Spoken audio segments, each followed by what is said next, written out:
জীবনে অনেক সময় এমন ঘটনা ঘটে যে অনেক পরিশ্রম এবং সৎভাবে কাজ করার পরেও ইচ্ছেমতো ফল পাওয়া যায় না। এর কারণে অনেক সময় লোকেরা নিজেদের ভাগ্যকে দোষারোপ করতে থাকেন। এমন লোকেদের মনে হয় যে দুর্ভাগ্য নিরন্তর তাদের পিছু ধাওয়া করছে। যদি আপনিও এমন হতাশার দলে থাকেন, তাহলে শুনে নিন যে আপনার দুর্ভাগ্যকে সৌভাগ্যে বদলে দিতে খুব বেশি সময় লাগবে না। যা করলে আপনার জীবনে দুর্ভাগ্য চিরতরের জন্য দূর হয়ে যাবে, তা জেনে নিন আজকের ভিডিও থেকে। নমস্কার বন্ধুগণ, জয় মা দুর্গা চ্যানেলে আপনাদের সকলকে স্বাগত জানাই। কেমন আছেন সবাই?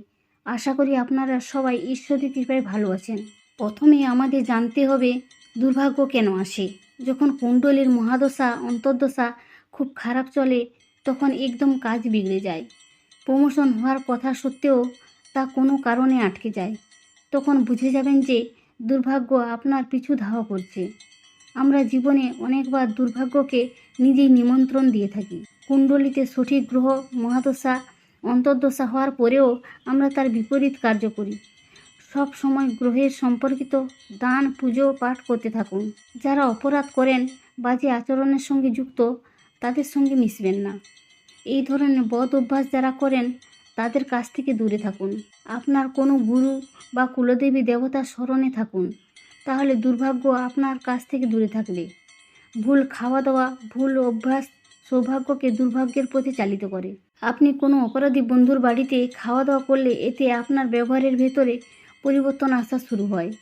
সাধারণভাবে আপনার মধ্যেও বেশ কিছু খারাপ অভ্যেস আচরণ চলে আসে। যদি আপনি কোনো রকম ফ্রিতে কোনো বস্তু নিয়ে খান, তাহলে তার খারাপ প্রভাব পড়ে এবং আপনি অসুস্থ হতে শুরু করেন। এর হাত থেকে মুক্তি পাওয়ার উপায় কী? অনেক উপায় আছে। আপনাদেরকে শুধু কিছু নিয়ম মেনে চলতে হবে। সব সময় বাজে ব্যক্তির বাড়িতে এবং তার কাছ থেকে খাওয়া দাওয়া করা থেকে দূরে থাকুন। কারো এঁটো খাবার খাবেন না। বিনা পয়সায় কোনো জিনিস ধার নেবেন না এবং প্রয়োজন যদি পড়ে তাহলে তার মূল্য অবশ্যই দিয়ে দিন। গুরুতর প্রয়োজনে ধার নিতে হলে তা দ্রুত শোধ করে দিন। জামা কাপড়ও কিন্তু আপনার দুর্ভাগ্যের কারণ হতে পারে। যদি আপনি পরিষ্কার পরিচ্ছন্ন কাপড় না পরে ময়লা এবং অপরিচ্ছন্ন কাপড় পরেন, তাহলে এটি দুর্ভাগ্যকে আমন্ত্রণ করে। যদি প্রতিদিন হওয়া পুজো পাঠে আপনি কালো, নীল অথবা গাঢ় রঙের পোশাক প্রয়োগ করেন, তাহলে এটি আপনার দুর্ভাগ্যকে ডেকে আনে। আপনি সমর্থ হওয়ার পরেও দানের সাধারণ কাপড় দান করেন, তাহলে দুর্ভাগ্য আপনার পিছনে আসে। তাহলে উপায় কী? সব সময় পুজো পাঠে কখনো দান করতে গিয়ে হালকা দান করবেন না। কারো পরা জিনিস, বস্ত্র আপনি পরবেন না। কোনো মহিলা বা বয়োজ্যেষ্ঠ তথা পিতামাতার অপমান করলে দুর্ভাগ্য আসে।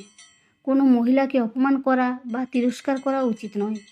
কোনো আত্মীয়র সঙ্গে জমিজমা পয়সা কখনো হেরফের করবেন না। মাতা পিতার সেবা বিনা লোভে করুন। যদি কোনো মহিলাকে অপমান করা হয়ে যায়, তাহলে তাকে হাত জোড়ো করে ক্ষমা চেয়ে নিন। কখনো অসুস্থ শিশু বা বটগাছের ডালপালা অযথা ছিঁড়বেন না। রোজ সকালে স্নান করে 108 বার গায়ত্রী মন্ত্র জপ করুন। এই সমস্ত উপায় আপনাকে সৌভাগ্যের পথে ফিরিয়ে আনবে। ভিডিওটি ভালো লেগে থাকলে একটি লাইক করে যাবেন। ধন্যবাদ।